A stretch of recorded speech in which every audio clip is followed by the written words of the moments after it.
got violent. I got mad. It was bigger, but I was more mad. You're angry? What are you saying, Elmer? Elmer, you can't feel anything. I think I did. Hey everybody, my name is Sabrina and I'm a clinical psychologist, and on this channel I talk about psychology as we see it in Netflix series and films. And today I want to talk about the psychology of sociopathy and look at the main character Elmer from Netflix's newest series, The Gardener, and talk about what things they get right, or almost right, what things they get wrong, and how sociopathy actually develops. And so this is neither here nor there, but the whole time when I was watching the show, I was thinking that the main character looked like a hotter Spanish version of Nicholas Hoult with like the 2007 Nick Jonas haircut. Is that just me? Are other people seeing my vision here on this? Please let me know in the comments. Anyway, let me get professional. To start, let's talk about the term sociopath itself. The first thing that you should know is that sociopath is not a diagnostic term, meaning that it can't be found in the DSM-5, which is what we as mental health providers in the US use to diagnose mental health disorders.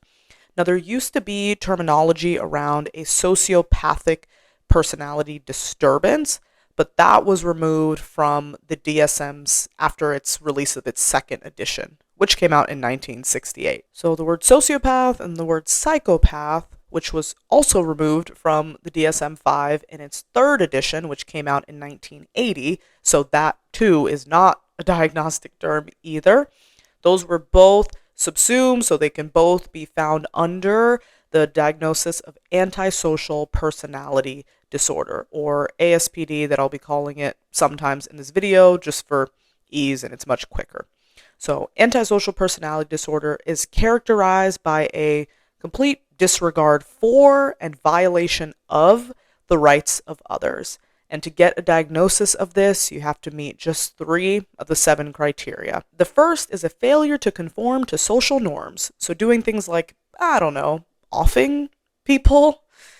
The second is deceitfulness, so lying basically, or manipulation too. The third is a kind of impulsivity or just a failure to plan ahead for things. The fourth is irritability and aggressiveness. The fifth is a total disregard for the safety of oneself or the safety of others. So doing things that are incredibly reckless, so driving at super high speeds without a seatbelt, or putting people's life in danger and just not caring. The sixth is consistent irresponsibility. And the 7th and final symptom is a lack of remorse. So do any of these sound like Elmer? This means yes. Now, this pattern must begin in childhood or adolescence, but you can't be diagnosed with antisocial personality disorder until you're at least 18. If you're under 18 and showing some of these symptoms, or you show a lot of these symptoms, that would be a different diagnosis. And so all of this to say that us as mental health professionals, that we don't actually use the term sociopath, and if you do hear us using it, it's most likely because you, who might not be a mental health professional, use this term. And so it's just much easier to be understood, to know what we're talking about, than say the term antisocial personality disorder, which isn't as common. So let's dig into a really important part of the show, which is how Elmer becomes a sociopath, so how he loses his emotions. And by the way, there will be some small spoilers, or kind of some big spoilers throughout this video, and so if you haven't binged the series yet and you're really wanting to watch it, I recommend that you throw this video in your watch later playlist and come back when you're done. And this is where I normally like to put a preface as well too, that you don't have to be a fan of any of the shows that I talk about in my videos, that I'll do some recaps, I'll just be using clips and examples, but you don't have to watch them to follow along. So what we discover is that Elmer was in a car accident when he was really young and suffered a serious head trauma that left him in a coma. When he woke up, he could no longer feel emotions or recognize them in others. Now, putting myself into the mind of a non-mental health professional, I could understand where this idea came from, the idea that Elmer would have lost his emotions by getting into a car accident. And that's because a lot of very notorious serial killers repeatedly suffered traumatic brain injuries during their childhood, so maybe around a similar age that Elmer was, or maybe even younger. To name a few, we have Jeffrey Dahmer, Richard Ramirez, John Wayne Gacy, David Berkowitz, who is more famously known as the son of Sam killer, Dennis Rader, who is more famously known as the BTK killer, and Ed Gein, just to name a few. However, what we know about the vast majority of men that I just listed is that they suffered, in some cases, severe childhood trauma, started abusing substances at a really early age, and just in general had a lot of other factors happen throughout their life, throughout their upbringing, that turned them into serial killers. We don't see much about the context of Elmer's childhood, but we know that it wasn't all sunshine and rainbows from what we do see. They kind of hinted at the fact that Elmer might have witnessed some abuse that his mom suffered during his childhood when Tony, her ex-boyfriend, ex-boss, whatever, comes to live with them. The mom says, "Oh, do you remember Tony?" And at this point, Elmer had started to gain some of his emotions back, and he did not look happy at all to see Tony. And then while he was in the house, he didn't look surprised at all to see the kind of abuse that his mom was repeatedly suffering. We do know that as a child, Elmer's mom would take him with her to places where it seemed like she was engaging in some kind of sex work. It's probably not the best thing to do. And in general, the mom is certifiable in her own right. I mean, she pimps out her son as an assassin to the highest bidder. She herself can easily fit 3 of the 7 criteria for antisocial personality disorder. I mean, there are just so many issues there with this woman. So it does seem that for Elmer, some genetic and environmental factors could have gone into making him a sociopath. But could a head injury really change a person that much? So let's talk about probably the most famous example of this, which is Phineas Gage. Now, if that name sounds familiar to you, congrats. You probably did not skip that day of Psych 101 class. Probably skipped another day. So Phineas Gage was the foreman of a railroad construction team. And one day while he was on the job, he set this charge and it blew up, sending this 13-pound, 3.5-foot iron rod into his cheek and through the top of his head. As a result, the left side of his brain was destroyed, but he miraculously survived. However, this accident did change him. And this is where a lot of misinformation comes in about how drastically this changed him.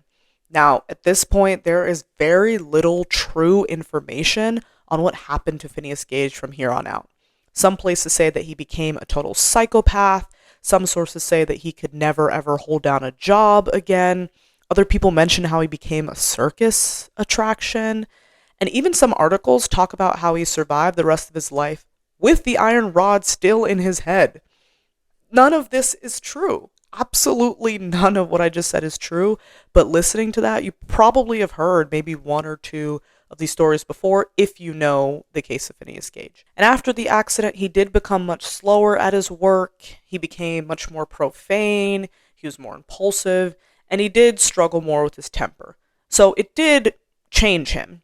And that's largely because of where the damage occurred in his brain. The damage occurred in his frontal lobe, and this area is responsible for a lot of things, like, for instance, inhibiting certain emotions and certain actions.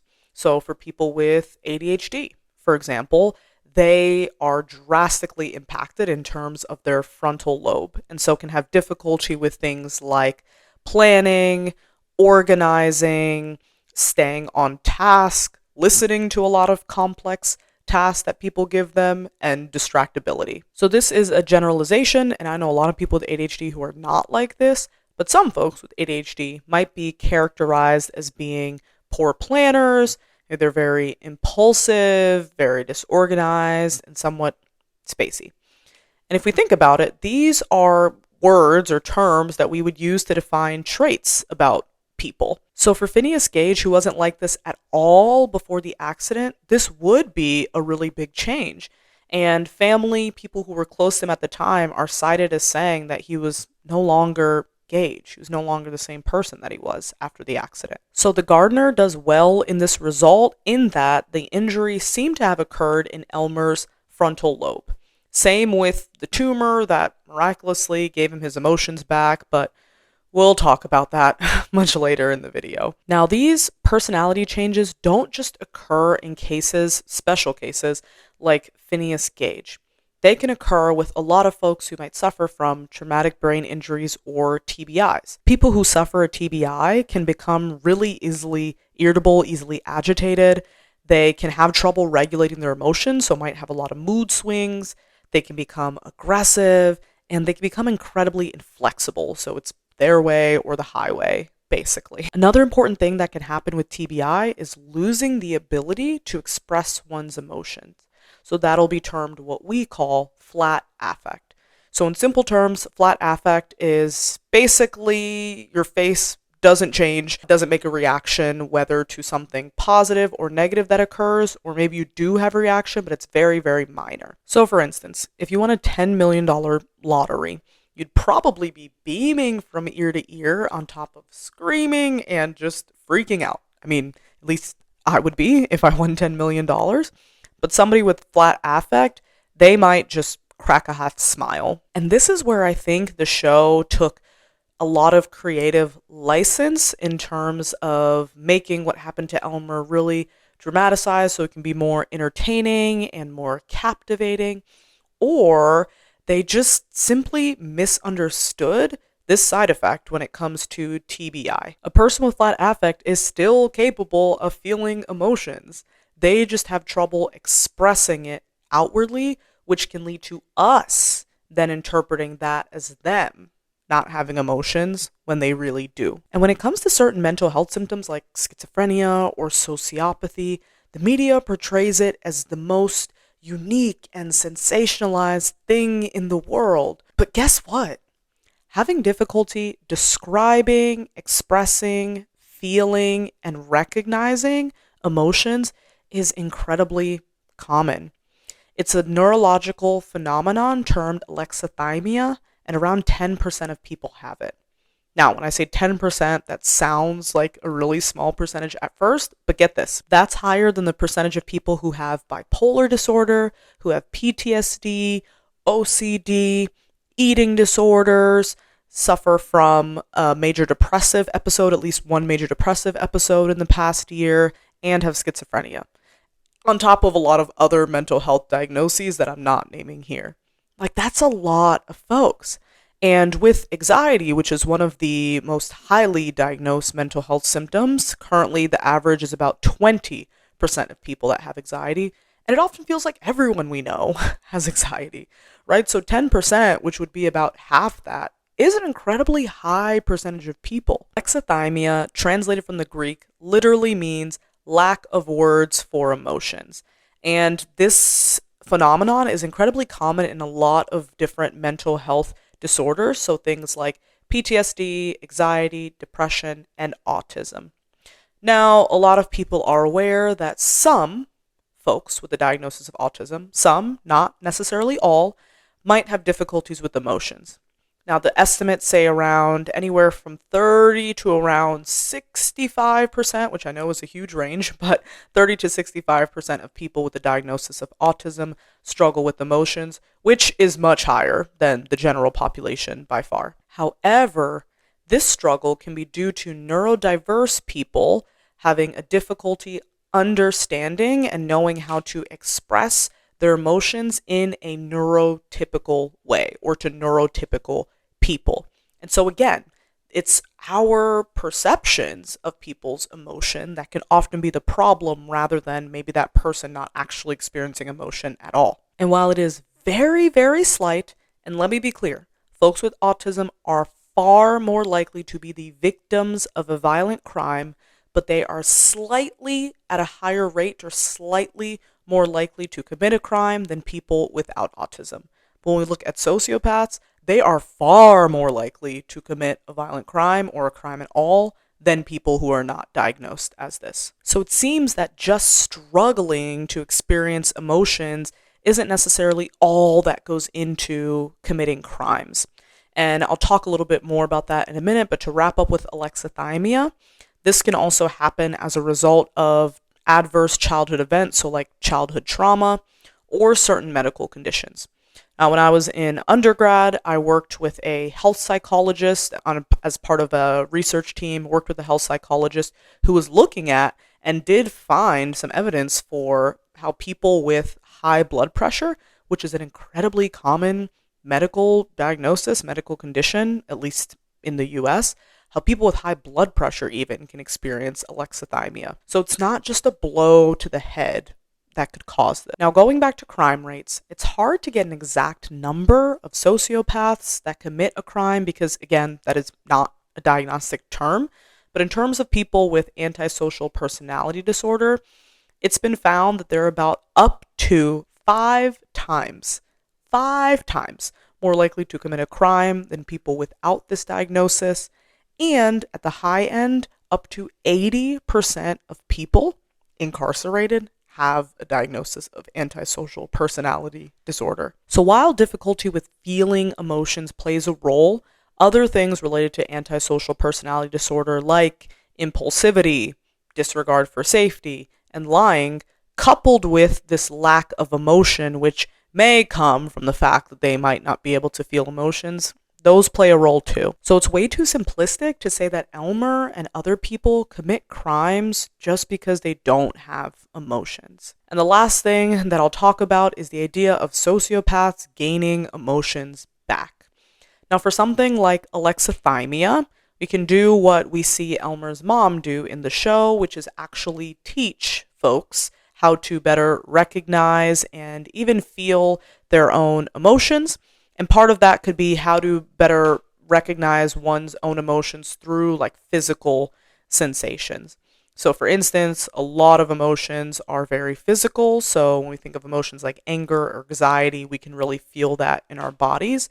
So somebody could teach someone who has difficulty with this to better understand that, when my heart starts beating rapidly after I think of all the things that I have to do tomorrow, that I might be experiencing anxiety. The tricky part with the show is the writers not labeling sociopathy as antisocial personality disorder, because you can start to think that when Elmer starts gaining his emotions back, that you think, oh, he's really improving and he's not a sociopath anymore, when he actually is. Remember traits of antisocial personality disorder like impulsivity, irritability, lying? Well, Elmer continues to do these things even after he falls in love with Violetta. I mean, he kills not one, not two, but 3 people after he starts gaining his emotions back.